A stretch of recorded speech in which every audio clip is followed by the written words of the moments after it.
brakes aren't good. I have to replace them. It's okay, I got new brakes in the garage. Boy, these work really good. Okay, now. Go. Look at those rain boots. They look like cowboy boots from the car. Kinda do. The purple on the back is a little weird. So I got to take the little girl to school on this rainy day. It's supposed to rain all day. Oh well. That's okay. It's Thursday. It's coffee date day for Heidi and I. So we're gonna go have coffee together. That'll be nice. Relax. Put our feet up. Pretend we're adults. That'll be fun. Fill in the tank. Got the fuel hooked up. I'm gonna try and start this. It's supposed to start raining in the next 20 minutes or so, so we're in between showers. May as well play with this. It's already wet. To show the difference in noise, the water is just below the upper skeg. Let's see if we can start.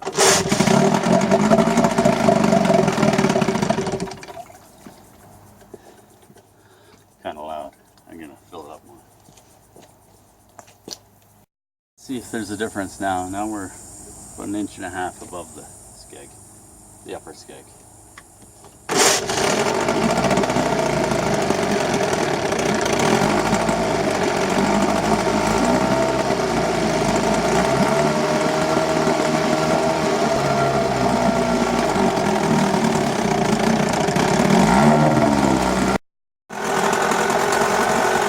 Looks like new and runs like new. So that's a big plus. That's running great. Took probably 20 pulls to start, but it was empty of fuel. And,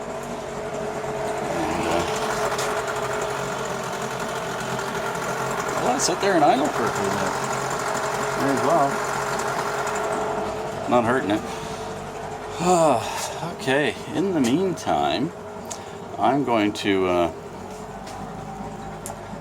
round over the ends or edges of these so I can start making my other pot holders.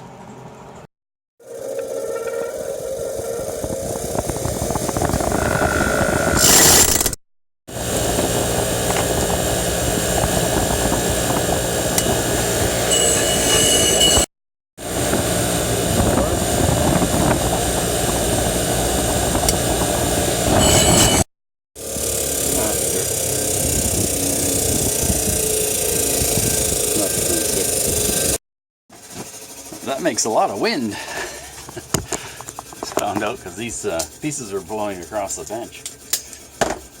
Okay, got these started. Let's look at our pot holder arms. I'm going to go about making those a different way this time. With my original pot holders, I made this flat part first and then bent according to the angles I needed. And the tough one was this, getting this bend here on that correct angle. So what I'm going to do is I'm going to bend the bars first and then flatten my end piece. So it's pretty simple to flatten. I heat it up and pound it with a hammer. So I can do that when it's bent. Good stuff. Let's look at that. I just measured my the pieces I made. I'd never measured them before. I just kind of went by what looked right. But the length of the stock I need is 11.5 inches. So I'm going to cut my pieces 11.5 inches and start bending. I just realized my outboard shut off. Let's start that up again. Why did you quit? Just give me a little throttle.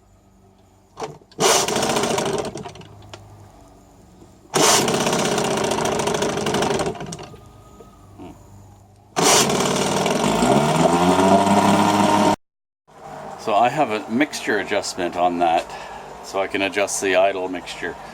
I must have had a little lean, so it seems to be running fine now. It's yeah, it's doing its thing. What could you ask? What else could you ask for?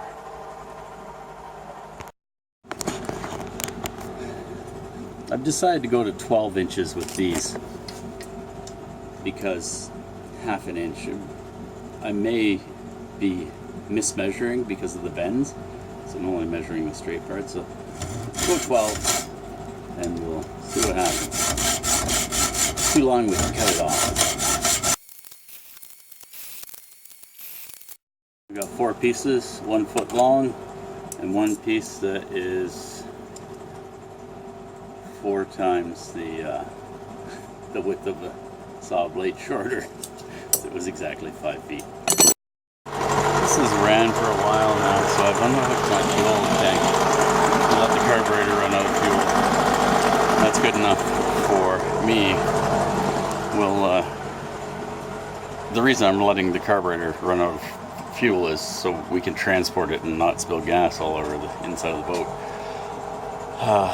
So I'm just going to pick up another set of plugs for that, for our trip, and we'll be good. It's running great. So what I'm going to do is I'm just going to compare measurements from this one arm, and then I will transfer the measurements onto this, and then transfer them to all the rest of them. Then they'll be exactly the same. Here's my marker.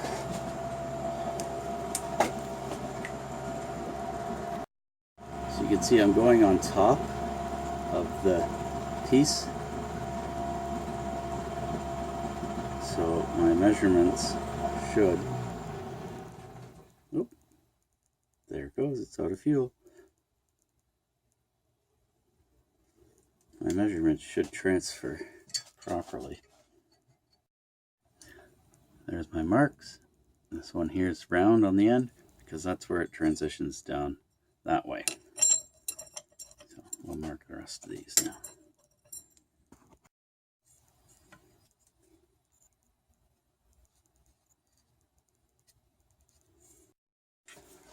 So, what am I doing here? 132. Pretty darn close to it. So let's measure our angles as we build. Okay, so this I'm going to go 132.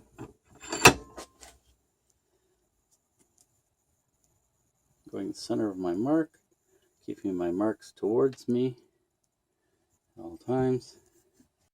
Here's my idea, is I'll just line the pieces up and we'll have the exact measurements, the exact angles.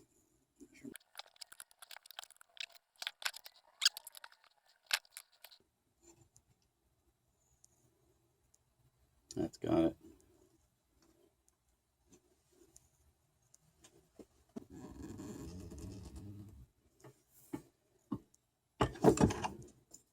Probably got it. Yep. There it is.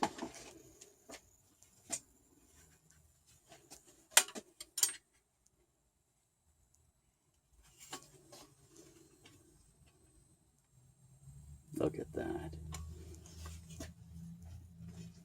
You'd think I'd maybe done this before. Well, the only time was building those ones.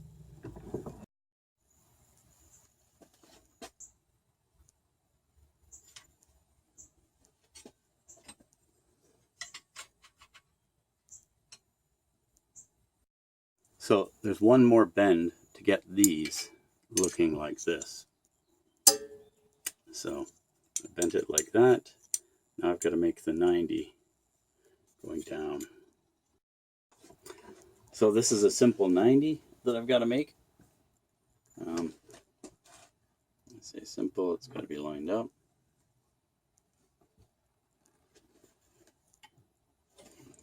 Straight on all fronts.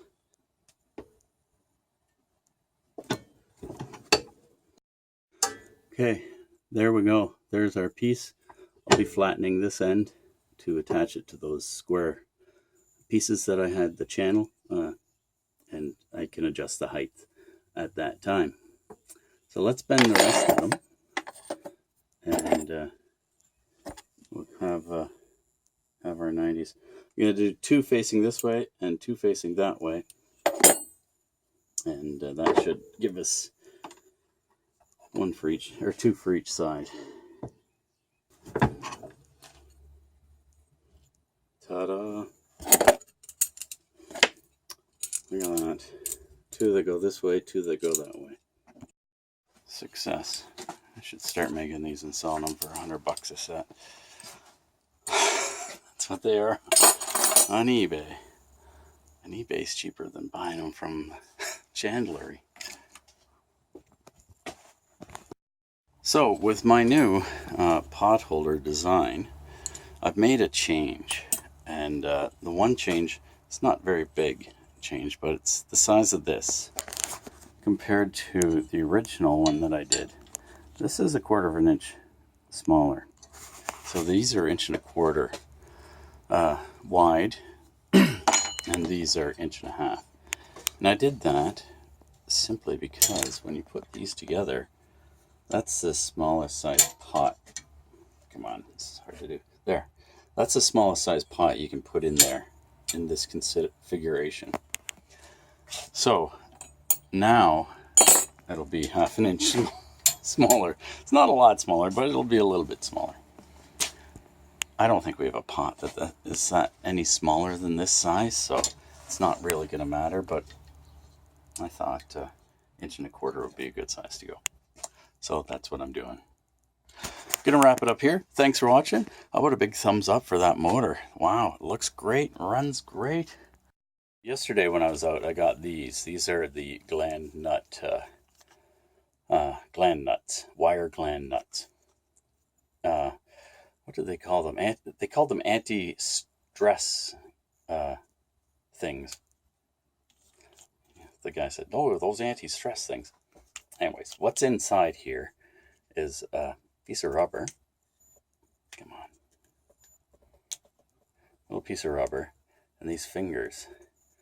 This little piece of rubber fits in there. And when you tighten the nut, it squeezes those little fingers in and it tightens the rubber around the wire. So, my idea was a rubber stopper. Put the rubber stopper in place of the little rubber washer, and put the nut on and screw it down. That's one idea. This one's too big for that, so just happen to have another smaller rubber stopper. This one fits perfect. So thanks for watching. Please click clicky things, and there we go. We're getting things ready. Now, the rain stopped. I don't know. It should be starting any moment. The way the clouds were looking on the radar, it didn't look like I'd have time to do my brakes, which I probably would have had now. Oh well. Thanks for watching.